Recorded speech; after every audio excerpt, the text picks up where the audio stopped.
جوان معترضی با رنگ خون و سس خرسی گوجه از رضا پهلوی فرزند شاه سابق ایران در شهر برلین پذیرایی کرد.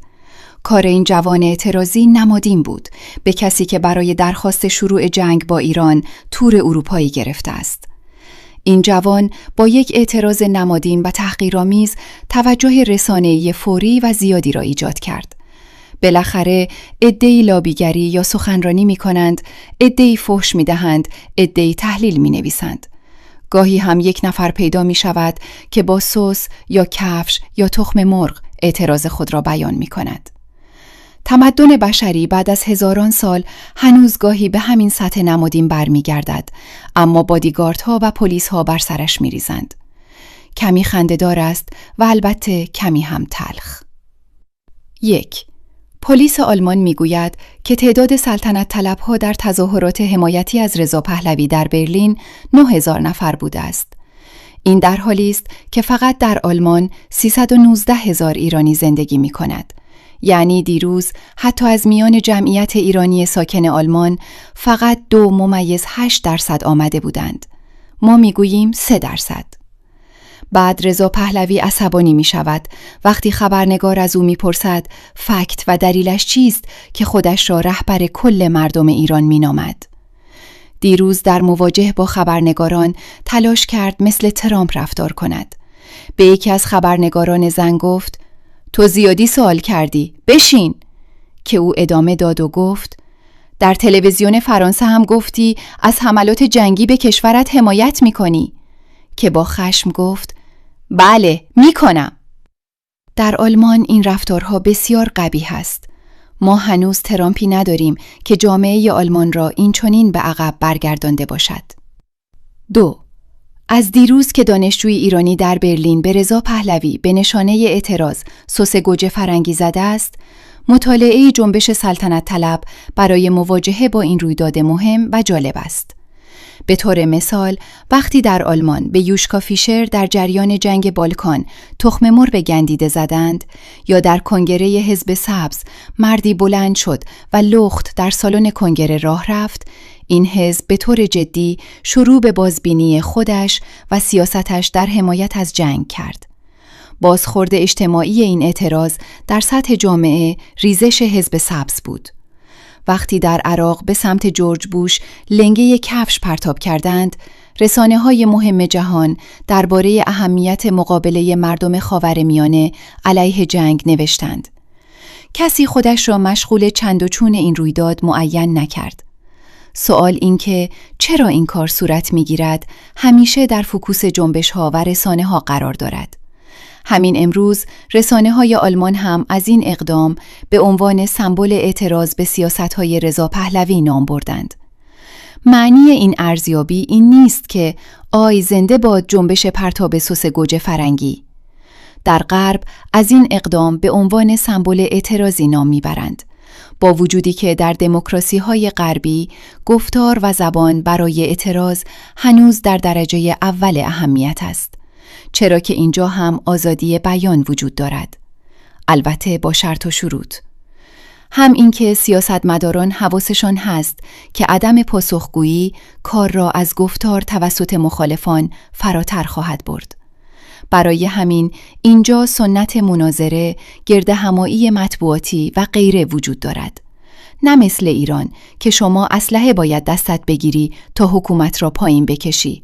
بعد اگر شانس بیاوری و انقلابت را ندزدند، در دادگاه با گفتار به طرف بگویی میدونی 48 سال ما رو زدی، بیچاره کردی، قتل عام کردی، جوابت چیست؟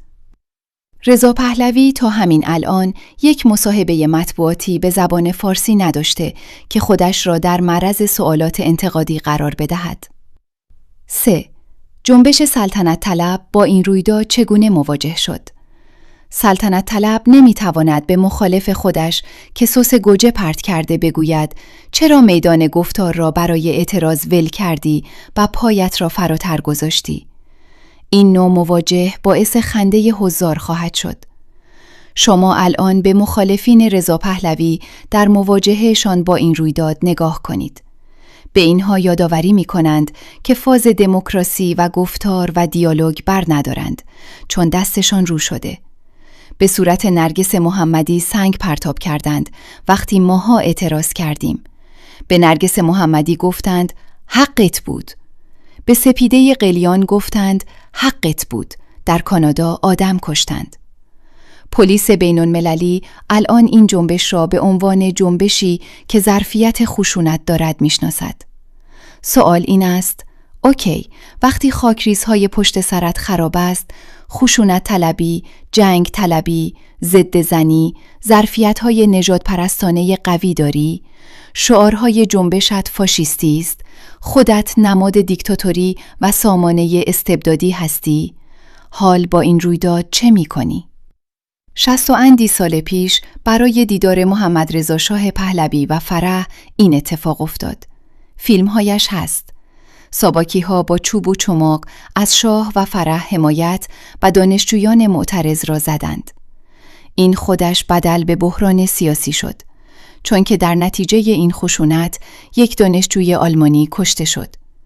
اما الان رضا پهلوی نمی‌تواند همین کار را انجام دهد، چون دنیا 60 و اندی سال عقبگرد نکرده است.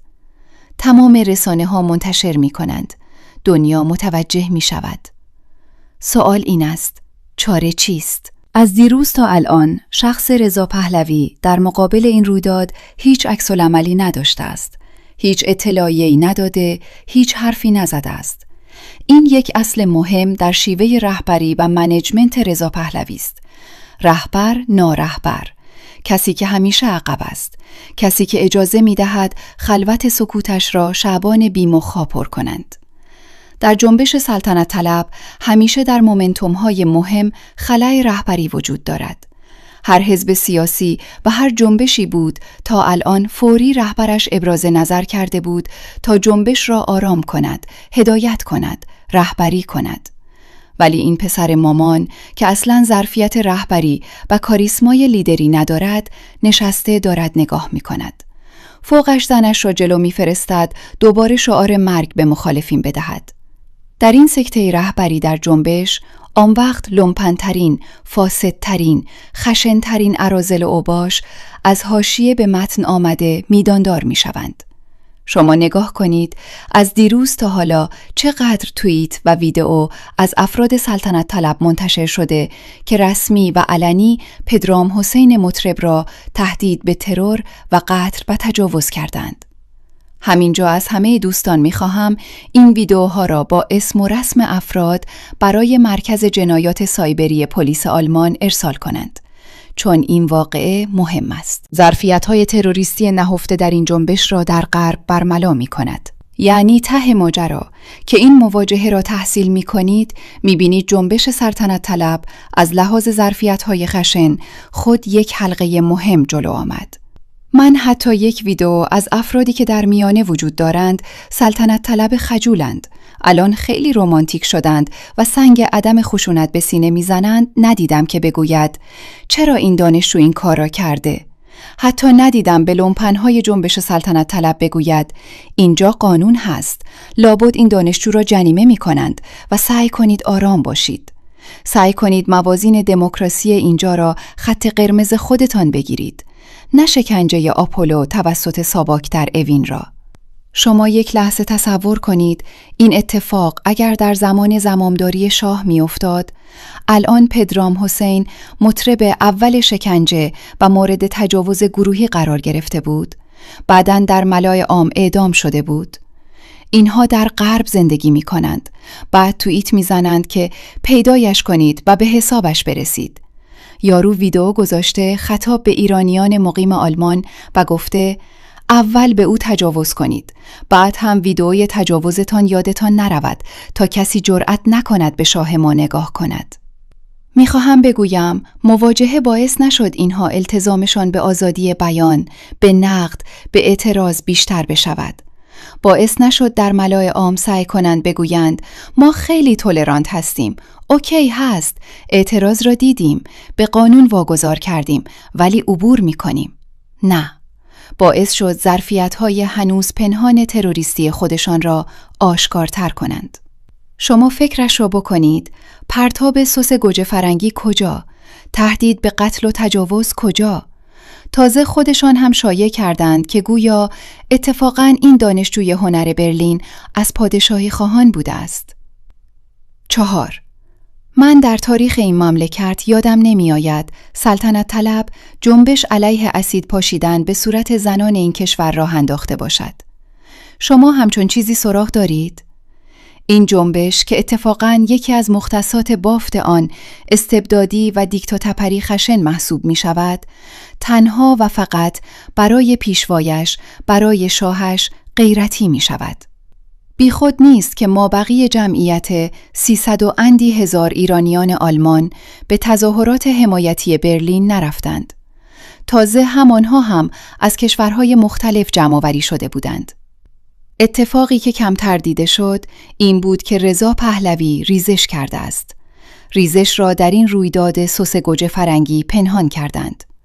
از 10 روز قبل فراخوان داده بودند. توانستند کمتر از 1% جمعیت ایرانیان کشورهای دور و بر را به برلین بیاورند. همان منبع قبلی نوشته دیگری دارد تحت عنوان بیزنس رضا پهلوی با تعداد کشته شدگان قتل عام دی ماه. دیروز رضا پهلوی در برلین اعلام کرد که ما 50,000 نفر کشته ندادیم که تنگه هرمز باز بشود. سؤال من این است: اولاً شما خودت جزو کسانی هستی که به دلیل فراخوان‌هایت در قتل عام مردم مسئولیت داری؟ جزو مایی که قربانی شدند نیستی؟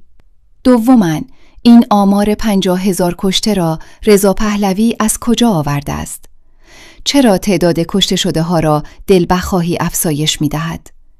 این گونه آمار دادن بازی سیاسی با تعداد کشته شدگان است، بازی خون. مجله تایم در ژانویه 2026 با استناد به اظهارات 2 مقام ارشد وزارت بهداشت ایران که نامشان فاش نشده، گزارش داد که تنها در 2 روز 18 و 19 دی ماه دست کم 30,000 نفر کشته شدند.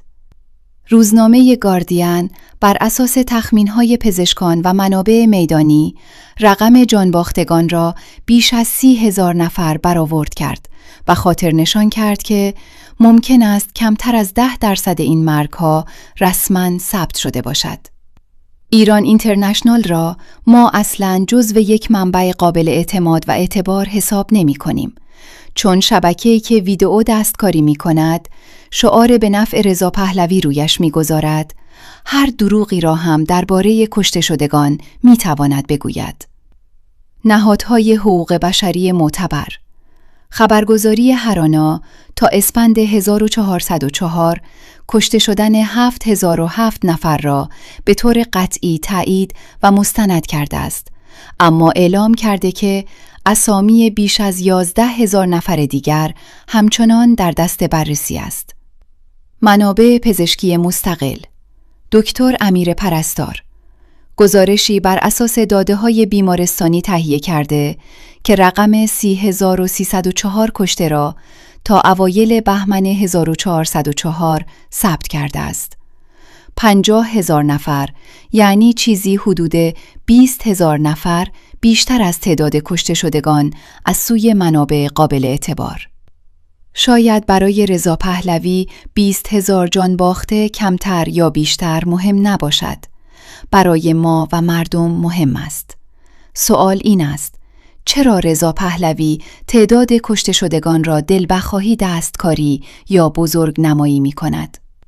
به نظر من به خاطر موجه جلوه دادن جنگ و حمله نظامی. رضا پهلوی می گوید ما 50,000 کشته ندادیم که ترامپ برود مذاکره کند، آن هم سر تنگه هرمز. رضا پهلوی معتقد است که خاصیت قتل عام این بود که با موشک و پهپاد حکومت را پایین بیاورند تا در یک کودتای شبه نظامی او را به قدرت برسانند. برای همین تعداد کشته شده ها را بالا میبرد تا جنگ و حمله نظامی را ارزشمندتر جلوه بدهد. خب اون وقت سوال این است: وقتی با آمار دلت می‌خواهد تعداد کشته شدگان بیشتر باشد، نکند برای حصول به این هدف بود که فراخوان تجمع در خیابانها را میدادی؟ با این کار یک سقوط اخلاقی و سیاسی جلوی چشم ما آشکار می شود. اول از همه این که جان مردم برای این آقا بی‌ارزش است. دقت کنید، خودش در اتاقک ضد گلوله ایستاده. بعد با ثمن بخس از تعداد بالای قربانیان مردم برای معامله نظامی حرف می‌زند. این یعنی معامله خونین با زندگی انسانها. این یعنی عادی سازی مرگ. چون وقتی اعداد به شکل اغراق‌آمیز بالا می‌روند، حساسیت افکار عمومی نسبت به فاجعه انسانی کاهش یافته و جان انسانها به عدد تبدیل می‌شود. این یعنی بهره برداری سیاسی از جان باختن مردم. این کار نوعی تجارت با خون کشته شدگان و بی احترامی به خانواده‌های قربانیان است. با این کار معلوم می شود چرا در 18 و 19 دی ماه با وجودی که می دانست مردم کشته می شوند با ذکر ساعت و روز دست آن قصد فراخوان تجمع و تظاهرات می داد. الان دیگر واقعا می شود گفت زوم این فراخوانها واسه تعداد بالای کشته شدگان بوده، چون تعداد بالای کشته شدگان توجیهی برای جنگ و حمله نظامی بود و حمله نظامی تنها راه رسیدن به قدرت از سوی رضا پهلوی است.